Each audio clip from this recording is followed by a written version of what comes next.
आता तुम्हा सर्वांना माहितीच आहे की पालखी सप्ताह सुरू झाला आहे आणि सध्या संपूर्ण महाराष्ट्र भक्तिमय वातावरणात रंगून गेला आहे। सध्या लाखो वारकरी आपल्या विठू माऊलीच्या दर्शनासाठी पंढरपूरकडे मार्गस्थ झाले आहेत आणि आपल्या बारामतीमध्ये संत तुकाराम महाराज यांची पालखीचे आगमन झाले आहे। आज आपण फक्त वारीचे दर्शनच घेणार नाही, तर वारी मागच्या श्रद्धा, भावना आणि प्रत्येक वारकऱ्याच्या मनातील प्रेरणादायी क्षण आणि त्यांच्या आठवणी आपण त्यांच्याकडून जाणून घेणार आहोत। चला तर भेटूया आपल्या वारकरी बांधवांना। आमचे नाव दिलीप तुकाराम थोरात, तालुका दौंड, जिल्हा पुणे, मलटण गाव। आमची दिंडी राजगाव, मलटण, टाकळी, देववरून आम्ही पंढरपूरला निघालेलो आहे। आता आमचा रस्त्याने प्रवास सुखी चाललेला आहे। तुम्ही आम्ही येतोय की 7-8 वर्ष झालं इकडे येतोय। 8 वर्ष झालं आणि माऊलीकडे 9 वर्ष आम्ही गेलेलो आहे। घरची आठवणच येत नाही। माझं नाव आदित्य सोमनाथ तावरे, माझं गाव आहे टाकळी। मी 7 वर्ष झालं वारी करतोय। वारी का करायचं कारण म्हणजे की वारी सारखा सोहळाच नाही, म्हणजे स्वर्गाहून सुखी दिव्य सोहळा पाहून डोळा देह हा माऊली माऊली झाला। नमस्कार, तुमचं नाव काय?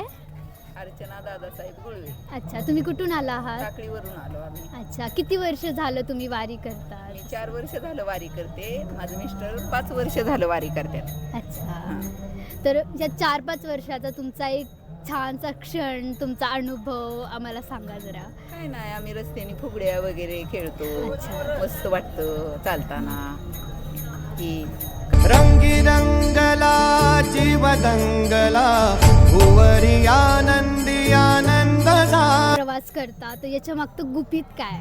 काहीच नाही वाटत, एवढं मस्त वाटतं, रम्य वाटतं। रामकृष्ण हरी। रामकृष्ण माझं हरी. नाव दत्तात्रय उर्फ बाळासाहेब विठ्ठल चौधरी आणि माझ्या दिंडीचं नाव चिंतामणी प्रासादिक दिंडी, नायगाव पेठ, सोरतापडी, दिंडी क्रमांक 30 रथामागे। तुझे जगद्गुरू संत तुकाराम महाराजांच्या पालखीच्या पाठीमागे 30 नंबरला आमची दिंडी चालते। अच्छा, तुम्ही ह्या दिंडीचे अध्यक्ष आहात? हा, मी या दिंडीचा। तर आपण कशी तयारी करतो? दिंडीमध्ये किती संख्या असते?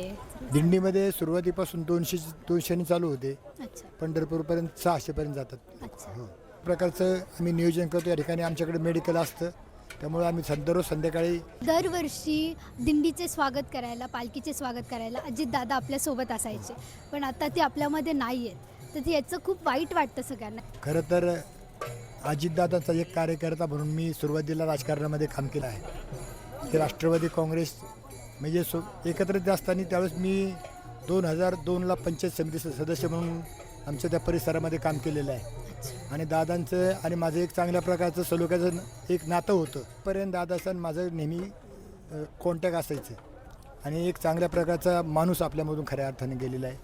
चांगल्या कार्यकर्त्यांना ताकद देणारा असेल किंवा खऱ्या अर्थानं कामाचा माणूस गेलेला आहे आणि एक आमच्यासारख्या कार्यकर्त्यांना असं वाटतं की आमचा हा विठुरायचा आहे होते आणि दादा माझ्या 3-4 कार्यक्रमाला त्या ठिकाणी आलेले होते। माझ्या घरी दादा 2 वेळा जेवण करून गेलेले होते।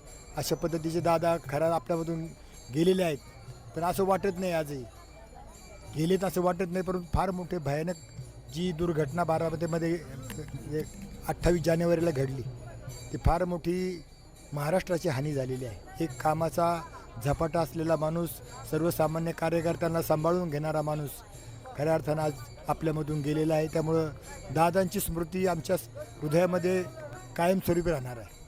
असे दादा पुन्हा होणे नाही।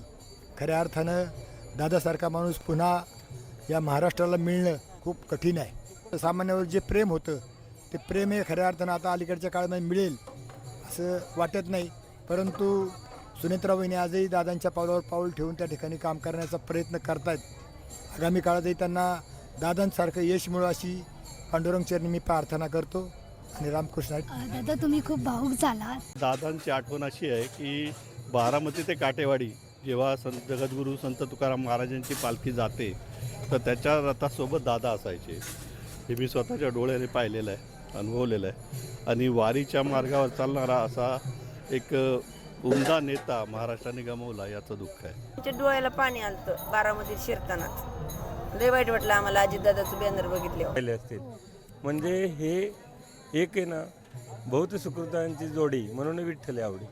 तसं आपल्या पूर्वप्रारब्धात जर असेल तरच ह्या ठिकाणी विठ्ठलाची आवड लागते. तर ही पांडुरंगाची कृपा आहे आणि या कृपेमुळेच हा सगळा वारीचा संसार चाललेला आहे. खरं म्हणजे जगामध्ये वारी खूप आपली प्रसिद्ध आहे आणि जगसुद्धा हे मॅनेजमेंट बघतं की हे मॅनेजमेंट कसे करतात. एक विंचवाच्या पाठीवरचं बिराड आहे अक्षरशः.